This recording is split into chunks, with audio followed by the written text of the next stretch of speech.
Bonjour à tout le monde. Aujourd'hui, c'est le 28 mars 2024. C'est donc à 3 jours avant la fin du mois de mars, lequel finalement c'est aussi la fin, ça indique la fin de l'hiver, à part quelques tempêtes de neige qui peut toujours arriver. Et finalement, on s'approche des terrasses qui sont sur le trottoir. Vous savez, ici, on est dans le Vieux-Montréal. Et habituellement, là, quand on arrive au 15 avril, ben, les cafés puis, mettent comment dire, les tables à l'extérieur. Il faudra voir si le 15 avril, il fait assez chaud pour ça, mais quand même. On regarde le marché. Regardez la beauté du marché. Depuis pratiquement la fin d'octobre, regardez toute la montée que le marché a fait. Finalement, pourquoi il monte autant et sur quoi ça se base? Apparemment, c'est tout dû au fait que M. Powell a promis, mais ses promesses à lui, ça vaut ce que ça vaut, mais il a promis de baisser les taux d'intérêt en 3 étapes cette année. Et malgré le fait que l'inflation n'est pas en dessous de 2%. Lui, il voulait avoir une inflation en bas de 2%, mais finalement, on ne l'a pas, mais il dit on y arrive quand même. Et entre-temps, il en profite pour baisser les taux d'intérêt. Ce qui est un grand soulagement pour tout le monde, je veux dire. Imaginez les hypothèques et puis tout ça, qu'au Canada aussi, ça va arriver. Si aux États-Unis, ça baisse les taux d'intérêt. Parce que s'ils ne baissent pas les taux d'intérêt, au Canada, ben, finalement, le dollar canadien devient trop fort et donc exporter des produits, enfin, ça devient compliqué par rapport à la monnaie américaine. Mais voilà, la montée est très belle, comme vous voyez. Donc, il y a des sommets historiques qui se font. Est-ce qu'il y a d'autres sommets historiques? Oui, il y a des sommets historiques qui sont dans l'or. Voyez-vous, le sujet d'aujourd'hui, c'est l'or. Et il y a, par exemple, il vous dit ici, l'or a monté de 10% depuis la mi-février de 2024. Donc, ça fait à peine un mois.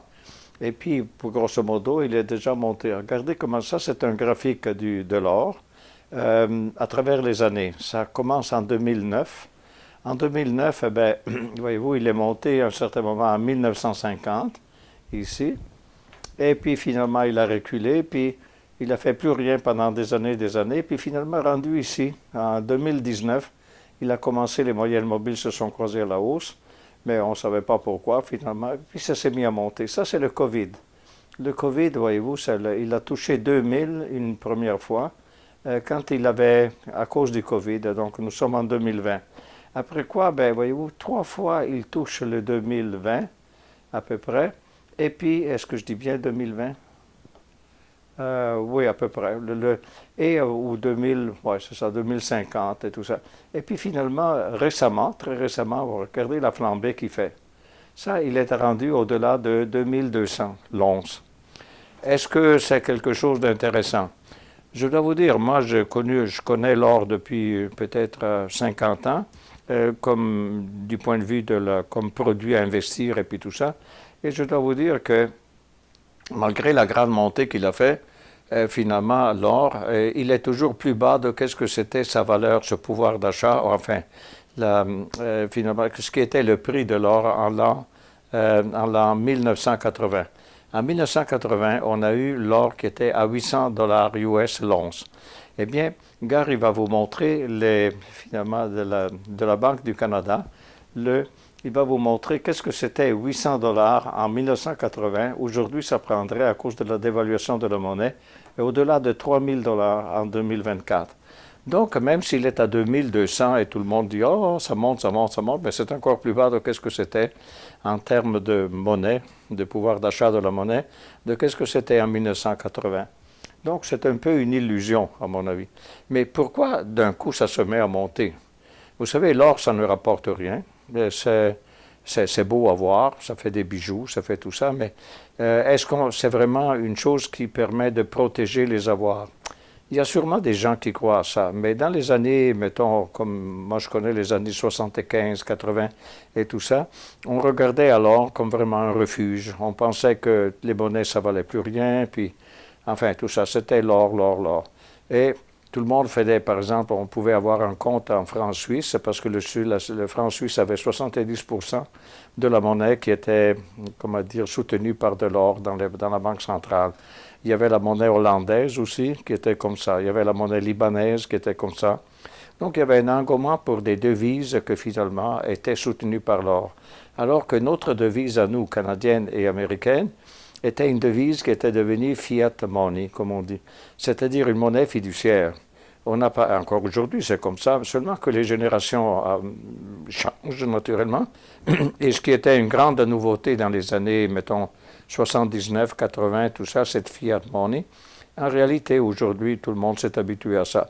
Si moi, j'ai par exemple 5 dollars dans la poche, j'ai un billet, c'est marqué 5 dollars, c'est marqué que c'est garanti par le trésor quelque part, mais il n'y a pas d'or en dessous, il n'y a rien là. C'est juste une convention. La convention consiste dans le fait que si moi j'offre 5 dollars en échange d'un café, puis l'autre l'accepte et puis me donne de la monnaie en échange, en mettant que ça coûte moins que 5 dollars, finalement c'est ça. Donc c'est une monnaie de fiducie. Et donc cette monnaie de fiducie, c'est finalement celle qui règne aujourd'hui. Il n'y a plus vraiment d'or ou de métal précieux qui soutient l'or. Parce qu'en réalité, dans le passé, qu'est-ce qu'on avait dans le passé lointain? Par exemple, imaginez les banques italiennes de la Renaissance, qui, je crois, c'était les premières banques à naître en version moderne. Et ces banques-là, qu'est-ce que ça fait? Les gens avaient l'or, mais ils ne savaient pas où le mettre. Donc, ils le mettaient en dépôt à une institution, et le dépôt, l'institution remettait un reçu, et c'était le reçu de l'or qui se trouvait dans les voûtes. Donc, ça, ce papier-là, ça représente ce que c'était devenu finalement, ce qui est marqué ici en bas, c'est l'étalon or. Ben, c'est pas tout à fait l'étalon or, mais encore, mais ça reflète finalement le reçu. C'est l'équivalent de l'argent qu'on a eu pendant des siècles après. Parce que justement, on ne pouvait pas porter sur soi-même tout l'or et puis tout ça, c'était trop lourd et puis c'était dangereux, on faisait pirater et puis tout ça. Et voilà. Donc finalement, donc pour revenir à notre histoire ici de l'or, donc pourquoi les gens se sont mis à acheter de l'or? Parce que pour que l'or se mette à monter, il faut qu'ils les achètent. On dit que ce sont plusieurs choses, mais une raison, c'est que M. Powell a dit qu'il va baisser les taux d'intérêt 3 fois cette année. Et ça, c'est une prévision, c'est pas sûr qu'il va le faire, parce que c'est un monsieur un peu, voilà. Mais finalement, il a dit qu'il va le faire. Et donc, 3 fois cette année. Donc, vu que les taux d'intérêt se mettent à baisser, ben, apparemment, ça donne un peu l'idée que peut-être l'inflation pourrait reprendre et tout ça. Et donc, on peut acheter l'or. Ensuite, il y a des raisons géopolitiques. Le monde est incertain aujourd'hui entre la guerre en Ukraine, ce qui se passe en Israël, avec Hamas et puis tout ça. Et finalement, il y a des incertitudes. Et ça, donc, il y a des risques géopolitiques d'un côté. Il y a de l'autre côté une baisse des taux d'intérêt. Et puis finalement, il y a l'achat d'or de la part des banques centrales. Par exemple, la Chine aurait acheté cette année 367 tonnes d'or. Et ça, c'est 51% d'augmentation depuis l'année dernière. Mais ce n'est pas juste la Banque centrale de Chine qui fait ça, c'est aussi les Chinois. Les Chinois, ils ont un problème. Ils ont la bourse qui est dans la cave, ils ont l'économie qui est peut-être pas tout à fait la meilleure en ce moment, l'immobilier que ça va mal. Donc finalement, les Chinois, ils thésaurisent leurs avoirs en achetant de l'or. C'est ça qu'ils font. Donc, et c'est ça. Donc, les raisons principales, ça serait ça, c'est-à-dire l'achat des banques centrales, la baisse des taux d'intérêt à venir ici, et puis les risques géopolitiques. Après quoi, regardez, l'or était mettons, à 2000 $, ça on l'avait dit, quand on était en 2020. Donc, il a frappé 3 fois ici, voyez-vous, à ces niveaux-là de 2000. Puis finalement, récemment, il est allé à la hausse. C'est ça qui fait. Mais cette histoire de l'or, est-ce que aujourd'hui, les nouvelles générations trouvent que l'or, c'est beau, ça fait des bijoux et tout ça, mais ça ne représente pas peut-être pour tout le monde une façon de trésoriser finalement ses propres avoirs en achetant de l'or. Mais l'or était finalement, regardez, moi j'ai marqué ici, par exemple, Isaac Newton. En 1642, il est né donc en 1642, mort en 1727, et la reine Anne d'Angleterre à l'époque, en 1699, il a mis en charge de la monnaie britannique. Et pourquoi? Parce qu'il y avait 20% de la monnaie qui était fausse à l'époque. Et donc, il fallait mettre de l'ordre. Et le monsieur Newton, qui est connu pour avoir découvert, par exemple, la force de gravité Vous savez, si vous allez en Angleterre, vous pouvez aller chercher l'arbre sous lequel M. Newton a reçu la pomme sur la tête et qui lui a donné l'idée que finalement, il y avait la force de gravité qui unissait la pomme à la Terre. Et nous tous liés à la force de gravité. Et voilà. Donc finalement, il établit finalement l'étalon or. C'est-à-dire l'or devient finalement la base de la monnaie, si on peut dire comme ça. Jusqu'à quand ça va? Ça va jusqu'au début de la Première Guerre mondiale. Au début de la Première Guerre mondiale, ben, il y a la guerre qui s'annonce, et puis les pays européens surtout ont besoin d'armes, ont besoin finalement pour combattre l'ennemi et puis tout ça. Et donc finalement, ils payent en or finalement avoir tout ça. Et en payant en or, finalement, quand on arrive à la fin de la Première Guerre mondiale, les pays belligérants n'avaient plus d'or. Et donc la monnaie, on ne pouvait plus la soutenir avec de l'or parce qu'on ne l'avait pas. Donc finalement, jusqu'en 1914 à peu près, la monnaie était l'équivalent d'avoir de l'or dans la poche. En théorie, on pouvait aller à la banque et demander donne-moi l'or à la place du reçu que j'ai ici, c'est-à-dire de la monnaie, du papier monnaie. Mais à partir de 1918, à la fin de la guerre, il n'y avait plus d'or. Et donc finalement, là aussi, tout le monde s'est converti un peu à la monnaie fiduciaire finalement, qui devient officielle à partir de 1974. Finalement, on arrive entre les deux guerres, la Première Guerre mondiale et la Deuxième, finalement, il y a beaucoup de problèmes, il y a beaucoup de la récession en Amérique du Nord. En Europe, ça va vraiment mal aussi. Il y a la montée d'Hitler, il y a finalement Mussolini en Italie, puis il y a Franco en Espagne. Et puis finalement, ça ne va pas bien du tout, du tout. Et donc, finalement, qu'est-ce qui arrive? C'est que il y a la guerre, et à la fin de la Deuxième Guerre mondiale, pour éviter les problèmes de la Première Guerre mondiale d'après la guerre, c'est-à-dire les problèmes économiques, il y a Bretton Woods. Bretton Woods, c'est un village pas loin d'ici, dans le New Hampshire.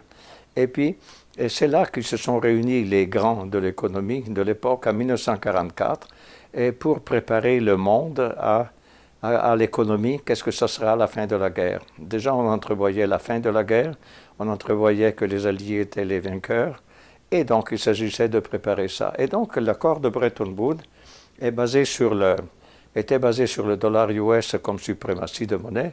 C'était aussi la monnaie britannique, mais ça n'a pas duré longtemps parce que la Grande-Bretagne n'avait plus de ressources, plus rien là, à la fin de la Deuxième Guerre mondiale.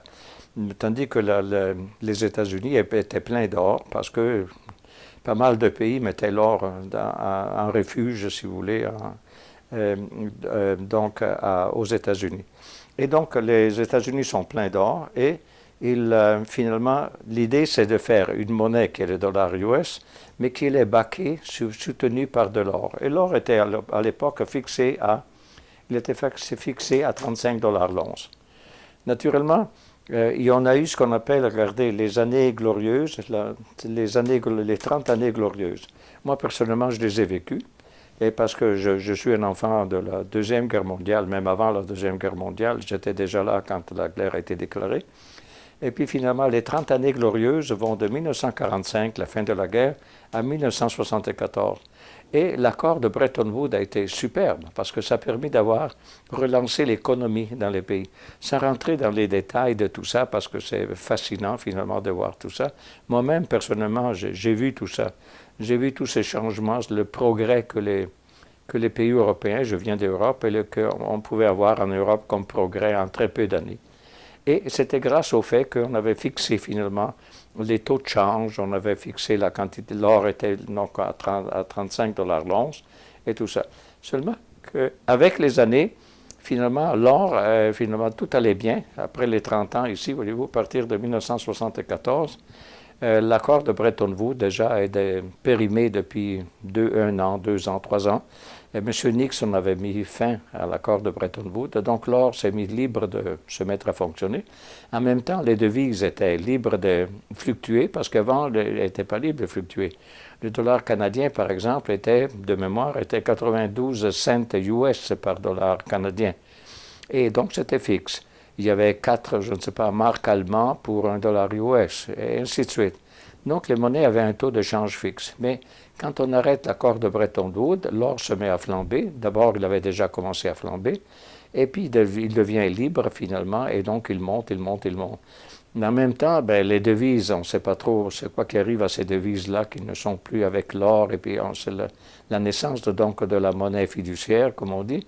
C'était traumatisant. Dans les années 70, il y avait des livres que je n'ai plus aujourd'hui parce que finalement j'ai déménagé trop de fois, mais quand même, c'était des livres de l'époque, des années 70, dans lesquels on vous disait, par exemple, d'acheter une île, et puis de créer, mettons, un refuge, et puis d'avoir des sacs de monnaie de métal-argent, parce que la monnaie papier ne valait plus rien. Donc il fallait avoir des petites monnaies de métal-argent.